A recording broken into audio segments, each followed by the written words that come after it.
Hello everyone, welcome to my YouTube channel. इस video में हम सभी करने वाले हैं क्लास 7 के बच्चों के लिए उनकी वर्कशीट नंबर 2, जिसका सब्जेक्ट है हिंदी। आपकी हिंदी की वर्कशीट नंबर 2 है, जिसकी क्लास 7 के लिए है और इसकी डेट है 8 अप्रैल। इसको आप 8 अप्रैल को करूँगी, ठीक है। तो सबसे पहले आप सभी को अपने ऊपर की जितनी भी डिटेल्स देकर रखी है आपको उसको करना है, ठीक है। उसके बाद अब हम पढ़ते हैं। प्यारे बच्चों, कोविड-19 के लॉकडाउन या तालाबंदी में घर के अंदर बंद होकर कैसा लगता है, यह तो आप जान ही गए होंगे। तो सोचिए, पिंजरे में कैद पक्षी को कैसा लगता होगा।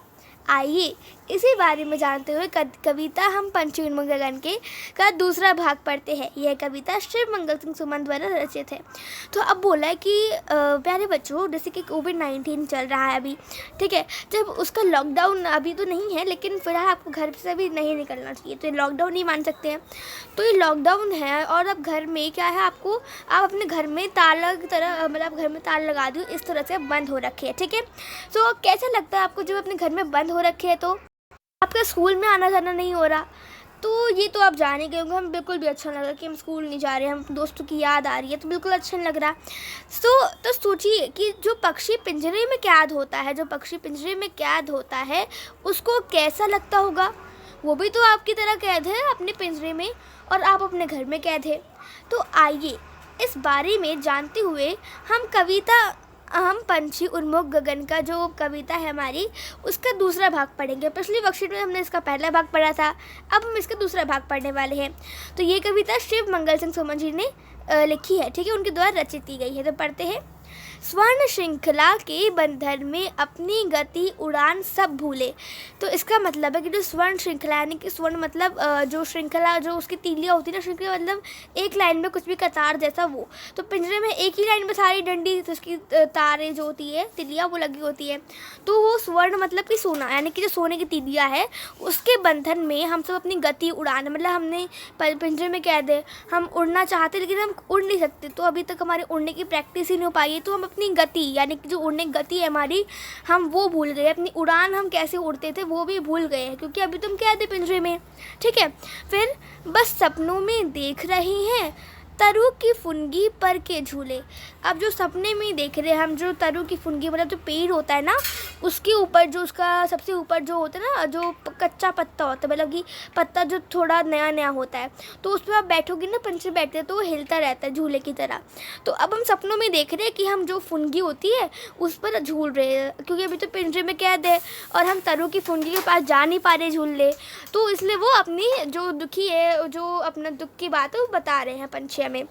ऐसे थे अरमान की उड़ते नीली नभ की सीमा पाने, लाल किरण से चोंच खोल चुगते तारक अनार के दाने। अब क्या बोलते हैं पंछी बोलते हैं कि ऐसे थे अरमान, हमारे अरमान ऐसे थे ना कि हम जो आकाश है, नील नभ मतलब कि नीला आसमान, नीला नभ जो मतलब उसका सबसे ऊंचा पार्ट, जो उसका आखिरी पार्ट हो ना, हमारे ऐसे अरमान थे कि हम उसके आखिरी पार्ट तक उड़े। लेकिन ये तो अब उनका अरमान ही रह गया है, क्योंकि अभी वो पिंजरे में कैद है और अब वो छूटने वाले नहीं हैं। अगर वो पिंजरे में कैद ना हो तो वहाँ पर जा सकते, लेकिन नहीं उड़ सकते वो अभी।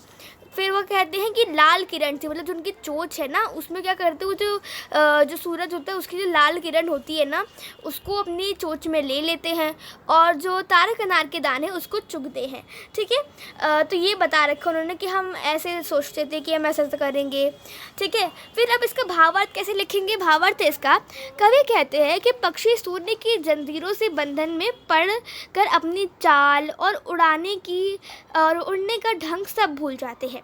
फिर पिंजरे में पड़े पेड़ों की ऊंची शाखाओं पर झूला झूलने का बस सपना ही देखते रहते हैं। जबकि पक्षियों की है इच्छा या अरमान तो खुले आकाश में उड़ने के हैं। वे उड़ते हुए आसमान की सीमा को छूना चाहते हैं, अर्थात खुले आसमान में दूर तक उड़ना चाहते हैं और अनार के दानों रूपी आकाश के तारों को चुगना चाहते हैं, ठीक है। अब हम इससे कुछ प्रश्न उत्तर करते हैं। पहला प्रश्न हमसे क्या पूछा है, जो पक्षी है वो उनको, जब वो पक्षी सोने की जंजीरों में बंद कर क्या भूल जाते हैं। जब हमने पक्षियों को सोने की जंजीरों में बांध दिया तो वो क्या भूल जाते हैं, तो आप लिखेंगे अपनी गति एवं उड़ान भूल जाते। क्या भूल जाते हैं, अपनी उनकी उड़ने की गति और अपनी उड़ान भूल जाते। तो अपने आंसर में अपनी गति और उड़ान लिखेंगे, ठीक है। प्रश्न 2, पक्षियों के क्या अरमान है। अब पूछो कि जो पक्षियों के क्या अरमान है, तो आप लिखेंगे कि पक्षियों के क्या अरमान है।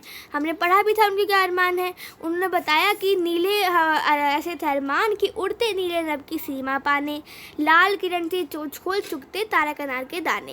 या फिर सिंपल लिख सकते कि उनका अरमान था कि वो जो नीला नभ है उसकी सीमा तक जाए, पूरे खुले आसमान में उड़े। तो मतलब उनके पास ये अरमान था कि वो अपने पूरा जो नीला आकाश है उसका सफ़र कर ले। फिर क्वेश्चन 3 है कि पिंजरे में पड़े पड़े पक्षी क्या सपना देखते हैं। तो पक्षी जो पिंजरे में पड़े पड़े क्या सपना देखते हैं पंछी, वो आपसे इस क्वेश्चन में पूछा गया है, ठीक है। तो इसका आंसर होगा कि अब वो सपना देखते हैं कि बस सपनों में देख रहे हैं तरु की फुनगी पर के झूले, यानी कि बस सपनों में देखते हैं कि वो जो पेड़ की ऊंची ऊंची शाखाएं हैं उस पर झूल रहे हैं, ठीक है। भावार्थ में आपको आंसर दिखा रखा है, आप उससे लिख सकते हैं। प्रश्न 4, वे अपनी चोंच से क्या करना चाहते हैं। तो आप लिखेंगे वे अपनी चोंच में जो लाल किरणें हैं उसको खोल कर लेना अपने शरीर के अंदर लेना चाहते हैं और जो तारा कनार के दाने हैं उसको चुगना चाहते हैं। फिर प्रश्न 5, हम पक्षियों के लिए क्या क्या करना चाहिए, सोच कर लिखिए। तो हमें क्या करना चाहिए पक्षियों के लिए, हमसे ये पूछा है। तो आप देख सकते हैं कि हमें पक्षियों को कैद नहीं करना चाहिए। पहली बात यह है कि उनको स्वतंत्रता देनी चाहिए, जो उनके लिए बहुत महत्वपूर्ण है।